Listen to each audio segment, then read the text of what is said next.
Assalamualaikum warahmatullahi wabarakatuh. Waalaikumsalam warahmatullahi wabarakatuh. Sebelum memulai pelajaran, perhatikan dulu kelasnya apakah sudah bersih. Kita lihat di sekitar. Kalau enggak, saya ini sampahnya ya.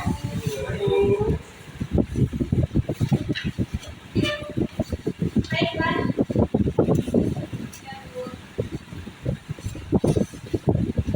Oke, ada yang tidak hadir pada hari ini?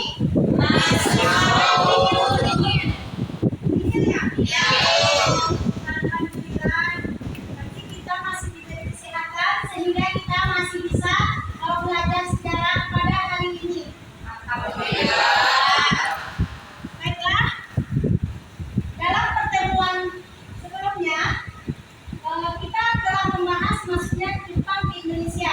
Siapa yang masih ingat masuknya Jepang ke Indonesia atau mengingat pelajaran minggu lalu? Ya, silakan ini. Jepang masuk Indonesia karena Jepang ikut membantu Indonesia untuk memberikan janji kemerdekaan. Ya, ada lagi yang ingin menambahkan? Silakan. Agar bangsa Jepang memberikan janji kemerdekaan itu, nah dalam itu merayakan sekali dalam bentuk pemerintah Jepang memberikan sebuah organisasi, yang pertama yaitu UBKI, yang kedua PPKI. Ya, bagus sekali. Nah, tadi ini mengatakan masuknya Jepang ke Indonesia. Mengapa Jepang memberikan janji kemerdekaan terhadap bangsa Indonesia? Ya, silakan lagi.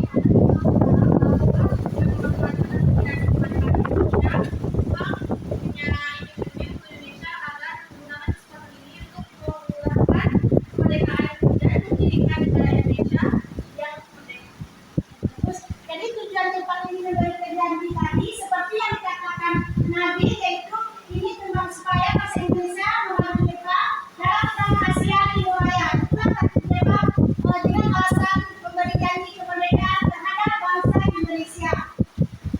Baiklah, selanjutnya adalah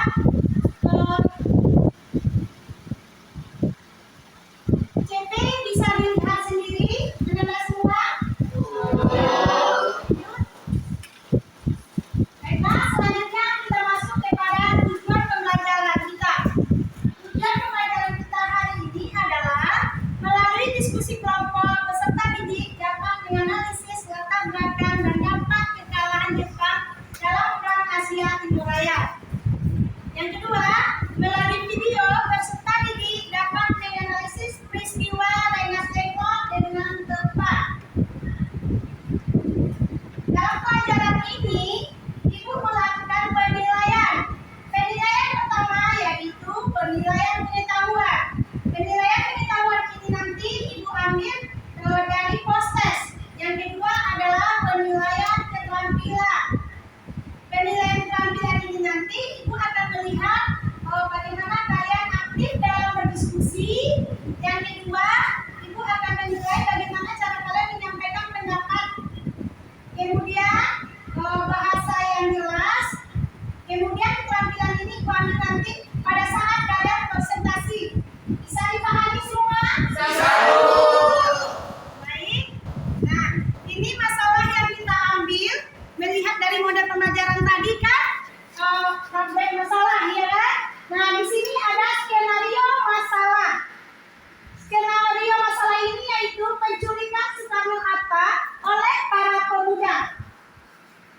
Coba perhatikan, pahami skenario ini. Perhatikan skenario ini. Coba siapa yang ingin membacakannya? Ya, silakan Maria. Penculikan Soekarno-Hatta oleh para pemuda. Peristiwa Rengas Dengklok diawali oleh penculikan Soekarno. Peristiwa Rengas Dengklok merupakan aksi penculikan terhadap Soekarno dan Muhammad Hatta yang dilakukan oleh sekelompok pemuda. Beberapa pemuda yang terlibat dalam penculikan ini antara lain Soekardi, Wikana, dan Kairul Saleh. Jiwa kepala mereka terbelah setelah berdiskusi dengan Hidayat Donald Datuk dan Malaka yang bergabung dalam gerakan bawah tanah. Pada 16 Agustus 1945, Soekarno bersama dengan Fatmawati dan Guntur Soekarno Putra yang saat itu usia 9 bulan serta Muhammad Hatta dibawa ke Dinas Depro oleh Saudara Singgi, seorang anggota peta dengan sejumlah pemuda lainnya. Ya, terima kasih Alia. Nah, sudah paham? Nah, dari skenario ini, silakan kalian tambahkan dalam berbentuk pertanyaan. Siapa yang ingin bertanya? Bu, saya yang bertanya, Bu. Ya, silakan. Kenapa sekarang Dharma Rata dipilih oleh para pemuda? Silakan isi soalnya. Mengapa Soekarno-Hatta Diculik oleh para pemuda. para pemuda? Ya. Itu soal yang masalah yang pertama. Ya. Yang kedua ada lagi? Ayo, Bu. Ya, silakan. Nak. Nah, kami mengajukan pertanyaan dari Soekarno tadi. Nah, Indonesia ini kan luas, Bu. Ada beberapa Jawa Tengah itu, ada bagian Jawa Tengah, Jawa Timur. Nah, kenapa peristiwa penculikan ini dibawa ke Rengas Dengklok, Bu? Oh iya, bagus. Kenapa peristiwa tersebut dibawa ke Rengas Dengklok? Ada lagi yang ingin menanggapi? Ya, silakan. Padahal kan Soekarno dan Hatta adalah orang yang berperan dalam Indonesia, tapi mengapa mereka para pemuda berani menculik Soekarno dan juga Bung Hatta? Iya, bagus sekali jawaban pertanyaannya. Jadi, ada lagi? Cukup? Nah, pertanyaan ini nanti akan kita diskusikan bersama kelompok masing-masing. Ibu bagi kalian menjadi 3 kelompok. 3 kelompok. Nah, Ibu sudah bagi kelompok 1, Teguh, Andra, Suge, Alia, dan Desita. Kelompok 2, Roski, Fani, Retno, Nadine, dan Farel.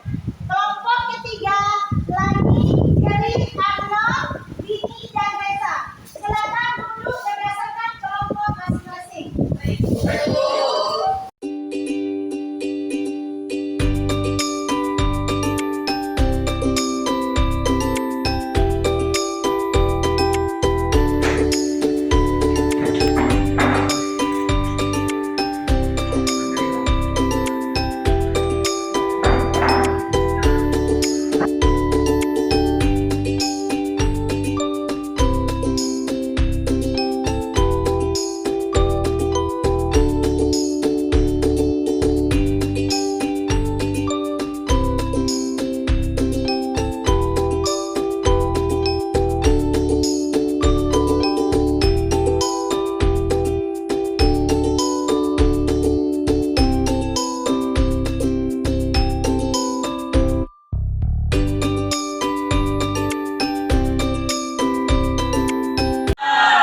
Belinyo Ado di Sanggasari. Terima kasih kepada hadirin telah izinkan kami untuk sampaikan materi. Oi semuanya. Makan ubi di atas talam. Dimakan bersama es tebu. Izinkan kami mengucapkan salam. Assalamualaikum warahmatullahi wabarakatuh. Waalaikumsalam warahmatullahi wabarakatuh. Kelompok 1, Maju bersama, hebat semua. Nah, tadi lo nampak kan kami ini udah mulai berpantun, tapi di tahun di sini mau apa ini? Ada yang tahu nggak?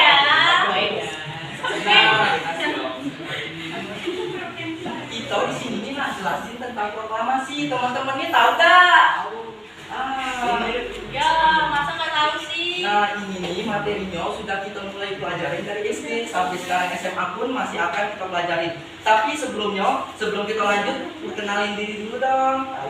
Nah mulai dari saya Andra Fabien Baik akan berlaku sebagai moderator pada presentasi kami kali ini. Kemudian Saya Teguh Alfiansyah Putra Sembiring. Saya akan berlaku sebagai penyaji pada presentasi hari ini. Perkenalkan, nama saya Al-Azhar Ansori. Saya selaku penyaji dan penyaji. Perkenalkan, nama saya Desita Zahra Anjana. Saya juga menjadi penyaji dalam kelompok ini. Perkenalkan, nama saya Sugeng Aprianto. Saya di kelompok ini sebagai penyaji. Nah, teman-teman udah tahu kan, tapi tahu bukan sembarang tahu, karena tahu di atas jerami. Kalau teman-teman udah tahu, tolong simak dong presentasi kami. Nah, tapi saya bawa padeknya pantun baik. Kalau udah nyanyi ini mana lah bisa. sungguh asin buah kedondong. Teguh jelasin dong. Masuk Ra. Baik, Assalamualaikum warahmatullahi wabarakatuh. Terima kasih atas perhatian teman-teman sekalian serta kesempatan yang diberikan kepada saya. Di sini terkait materi yang saya sampaikan itu berhubungan dengan pertanyaan peristiwa pengeboman Hiroshima dan Nagasaki mengakhiri Perang Dunia II di Asia. Mengapa Jepang menyatakan menyerah tanpa syarat kepada sekutu? Nah, sebenarnya alasan utama Jepang menyerah tanpa syarat kepada sekutu itu tidak lain dan tidak bukan adalah ketidakberdayaan Jepang atas serangan sekutu pada kota Hiroshima dan Nagasaki, lebih tepatnya pada tanggal 6 Agustus dan 9 Agustus.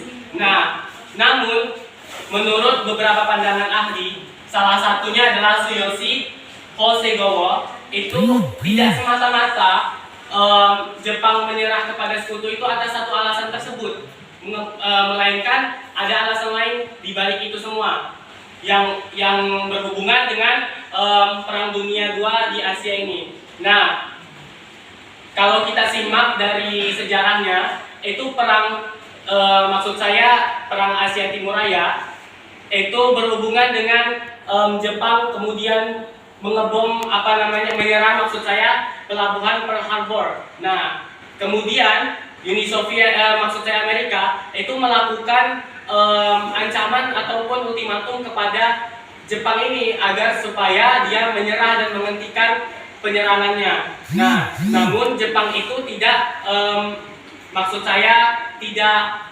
mendengarkan ultimatum ataupun ancaman itu, sehingganya pada 6 dan 9 Agustus itu dibom.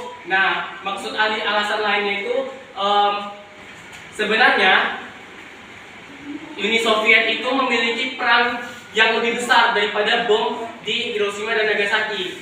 Maksudnya, misalkan Uni Soviet itu tidak menyerang di Manchuria dan Korea.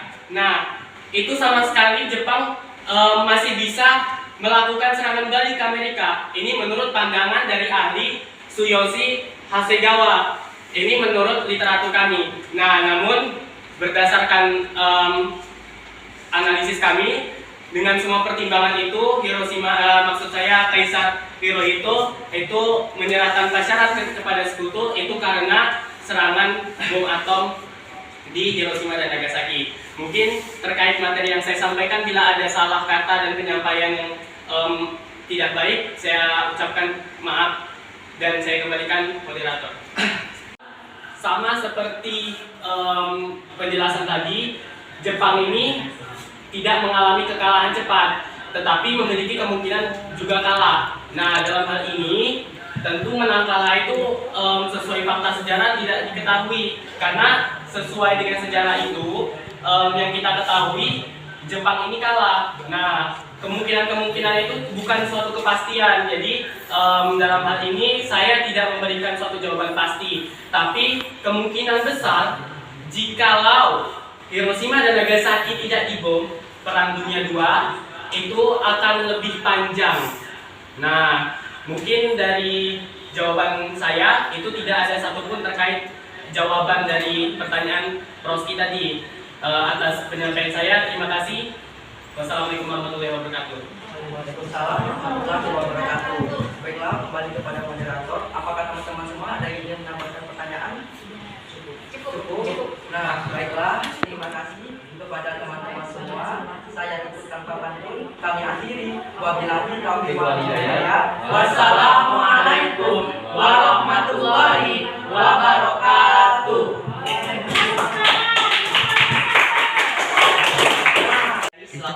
Suatu kekurangan. Mapel sejarah dan saya hormati Harusnya nggak kayak itu. sekalian.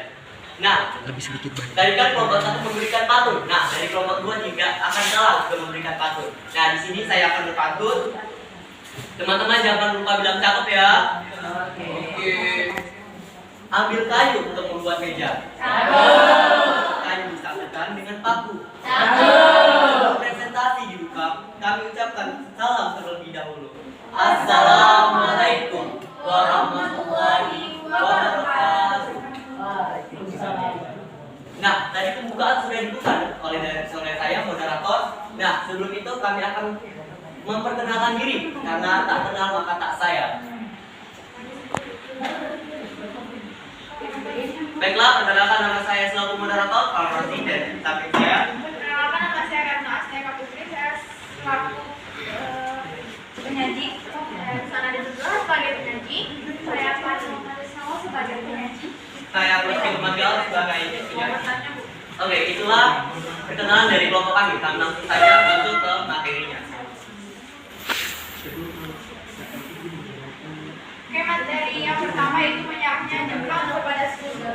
Pasca bom atom Hiroshima dan Nagasaki pada tanggal 6 dan 9 Agustus 1945, Jepang menyatakan menyerah tanpa syarat kepada Sekutu pada tanggal 14 Agustus 1945. Meskipun Dewan Perang Jepang didesak oleh Kaisar Hirohito untuk menyerah pada tanggal 10 Agustus 1945, namun pertempuran di berbagai daerah seperti Iran, Korea, dan Pasifik Selatan masih berlanjut. Peristiwa menyerahnya Jepang diumumkan melalui radio Jepang pada tanggal 14 Agustus 1945 sore hari. Peristiwa ini menandai berakhirnya Perang Dunia Kedua. Perang ini yang mengerikan sepanjang sejarah manusia. Menyerahnya Jepang berakibat pada hilangnya kedaulatan negara Jepang. Selain menyerah, Jepang juga dipaksa mendatangani perjanjian Potsdam. Sekitar 1.000 tentara Jepang menyerbu istana kekaisaran karena menolak menyerah Jepang kepada Sekutu. Prajurit yang masih setia kepada Kaisar Hirohito berhasil menghalau para penyerang. Jenderal Anami, anggota Dewan Perang yang paling tidak setuju dengan menyerahnya Jepang melalui bunuh diri dengan alasan menembus kekalahan tentara Jepang dan terhindar dari keharusan mendengar ucapan Kaisar tentang kata-kata penyerahan Kaisar Jepang. Dengan menyerahnya Jepang kepada Sekutu, tentunya mengakibatkan peluang kemerdekaan Indonesia. Peristiwa menyerahnya Jepang membuka kesempatan kepada Indonesia untuk melakukan kemerdekaan. Pasca 14 Agustus 1945 terjadi kekosongan kekuasaan atau vacuum of power di Indonesia. Melalui peristiwa Meras Dengklok pada golongan tua didesak untuk segera memerdekakan diri pada hari Jumat 17 Agustus 1945. Indonesia memproklamasikan diri di depan Rumah Soekarno di Jalan Kebangsaan Timur nomor 56 Jakarta. Saya kembalikan ke moderator. Baiklah, penyampaian materi selanjutnya akan disampaikan oleh saudari kita Pak Sisoni, persilakan. Oke, selanjutnya adalah Amerika menjatuhkan bom atom di kota Hiroshima dan juga Nagasaki. Amerika Serikat menjatuhkan bom atom di kota Hiroshima dan juga Nagasaki pada bulan Agustus 1945. Tahun akhir Perang Dunia Kedua, Amerika Serikat menjatuhkan bom atom dengan persetujuan dari Britania Raya. Sebagaimana tertuang dalam perjanjian Quebec, dua operasi pengeboman menewaskan sekitar 129.000 jiwa. Ini merupakan penggunaan senjata nuklir masa perang untuk pertama kali dan satu-satunya dalam sejarah. Oke, saya kembalikan kepada moderator. Ayo kelompok lain. Satu kayaknya mau Oke, kelompok 1, silakan berdiri. Perkenalkan, saya ada Pak Baik, saya dari kelompok 1 akan bertanya untuk mewakili kelompok saya. Tadi sudah dijelaskan prosesi bagaimana sampai di titik proklamasi. Lalu setelah proklamasi terjadi, apa yang terjadi kepada tentara Jepang yang berada di Indonesia? Itu saja pertanyaannya. Terima kasih. Saudara Rossi, silakan. Di sini saya akan menjawab pertanyaan dari Andra. Bagaimana sih keadaan prajurit Jepang yang ada di Indonesia? Ada sebagian prajurit Jepang yang pergi ke Jepang lagi, ada juga yang tinggal di Indonesia. Terima kasih. Apakah Andra puas dengan jawaban kami? Terima kasih. Puas? Baiklah. Saya Reza Dutra sebagai moderator dan di sebelah saya adalah anggota-anggota yang langsung saja akan saya kenal. Di sebelah saya adalah Dery, selanjutnya Arnold, selanjutnya Dini, dan terakhir adalah Lani. Untuk pemaparan materi lebih lanjut akan disampaikan oleh Lani. Kepada Lani kami persilakan. Nah, baik teman-teman, Di sini ada beberapa pertanyaan yang terdapat di LKPD yang sudah diberikan oleh Ibu Rina tadi. Yang pertama yaitu mengapa Jepang menyatakan menyerah tanpa syarat kepada sekutu. Lalu pertanyaan berikutnya adalah akankah perang berakhir pada bulan Agustus 1945? Nah, pada soal nomor 3 dan nomor 4 sebelumnya telah dipaparkan artikel yang mana kita memahami dan membacanya dulu, baru kita dapat menjawab pertanyaan ketiga nomor 4 ini, yaitu mengapa para pemuda mengizinkan Soekarno dan Hatta dibawa kembali ke Jakarta dari Nyawa. Dan nomor 4, mengapa Laksamana Muda Tadashi Maeda mengizinkan kediamannya dari posisi sedikit. Masalah penyaji yang hanya saya sendiri sebagai yang menjelaskan materinya tadi, dikarenakan menurut kami penyaji itu juga di awal dengan ibu pengampu kita yaitu Ibu Rina sudah dipilih sejak awal. Nah, sebagai penyaji. Maka dari itu kami hanya menggunakan saya untuk menjelaskan materi. Mananya? Terus apa ya? Atau nanti Atau nanti ada fungsinya. Kamu lihat dulu ya. Iya. ada lagi yang ingin memberikan saran ataupun tanggapan lain? Baiklah, mungkin inilah yang dapat, dan semua kritikan dari kalian teman-teman semua akan menjadi pembelajaran di masa depan dan akan kami perbaiki untuk menjadi yang lebih baik. Terakhir dari kami,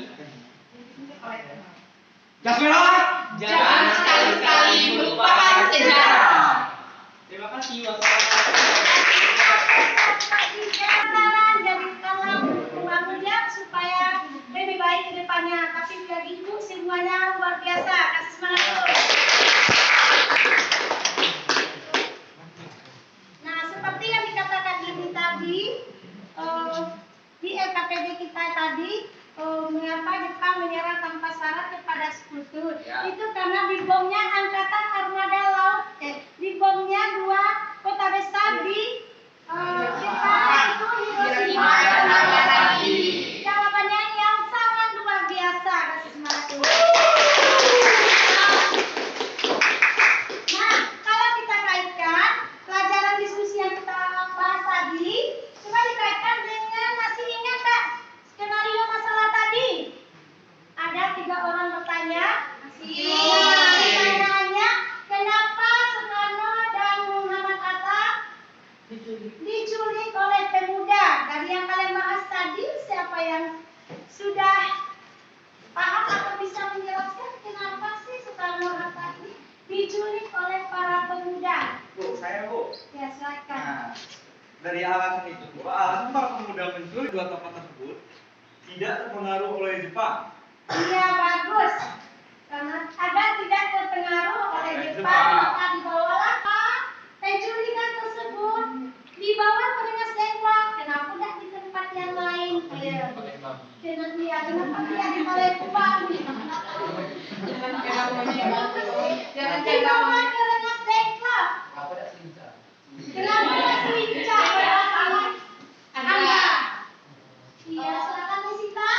Sesuai yang sudah dijawab oleh Kak Mani tadi, Bu, jauh dan masyarakat juga bakal mengira kalau Soekarno dan Muhammad Hatta itu bakal bawa ke situ. Jadi itu alasannya. Alasan yang kedua. Ada lagi yang lain yang ingin menambahkan jawaban Nisita? Pas? Dibilang tadi Jessica tadi kalau itu tempat yang jauh, itu menurut saya lebih jauh Palembang ya Bu. Iya. Tapi menurut saya Rengas kenapa dibawa ke Rengas Dengklok? Karena Rengas Dengklok itu tempat yang terpencil, jadi orang tidak tahu. Iya, bagus kan? Kopi sama-sama bagus ya, luar biasa. Yang itu tempat yang aman dianggap oleh para pemuda. Kenapa sih para pemuda itu berani menculik Soekarno dan Bung Hatta? Padahal yang itu tokoh yang disegani. Ya kan? Kenapa sih para pemuda kok berani? Padahal dia tokoh ini apa? Kayak apa ya? Dan di masyarakat akan Indonesia dan juga dunia. Yang kami mau menjawab Bu. Ya, silakan Anda. Perkenalkan, saya Andra Pabenu Baik dari kelompok 1. Nah, sebelum pertanyaan kedua, saya mau nambahin dikit nih Bu. soal pertanyaan yang pertama tadi, apa sih Rengas Dengklok?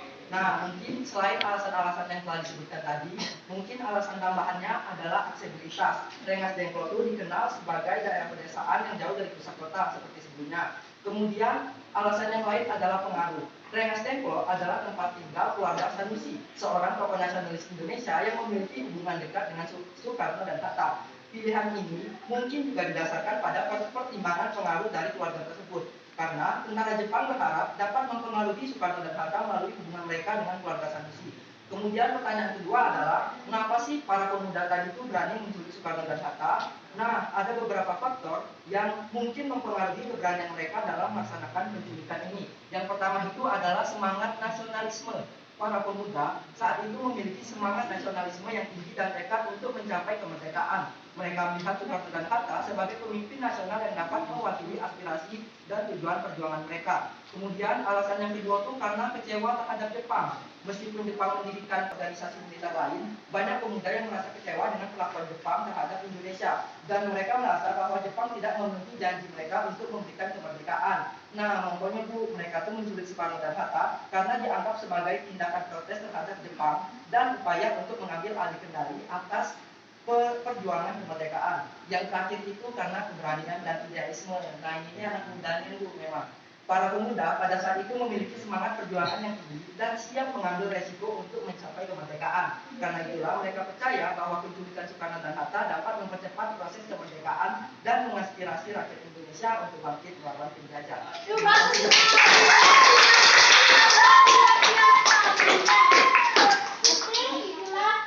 Yang diberikan oleh Ibu itu sangat mudah dipahami, dan saran dari saya yaitu sebaiknya diselingi oleh game jarak lebih asik dan seru. Iya, nanti mudah-mudahan untuk pertemuan berikutnya Yes. makan gila. Terima kasih kesabarannya. Sekarang ada lagi yang selanjutnya Pelajaran pada hari ini untuk mengajarkannya sebenarnya sangat jelas dan pertama itu memberikan media belajar serta memberikan kesempatan untuk aktif di kelas. Saya rasa terkait materi yang dijelaskan pada hari ini kami semua dapat memahami dengan baik. Namun saran saya, sedikit saran dari saya, kurangnya waktu dalam berdiskusi dengan kelompok. terima kasih atas seluruh semuanya. Baiklah, untuk pertemuan selanjutnya materi kita yaitu detik-detik proklamasi ya. Jangan lupa belajar minggu depan. Demikianlah. Ada yang ingin ditanyakan lagi? Cukup. Sekianlah pelajaran kita hari ini. Kalau ada kata-kata ibu yang salah, mohon dimaafkan. Kemudian mudah-mudahan apa yang kita pelajari hari ini lebih bermanfaat dan kalian bisa memahaminya semua. Amin. Assalamualaikum warahmatullahi wabarakatuh.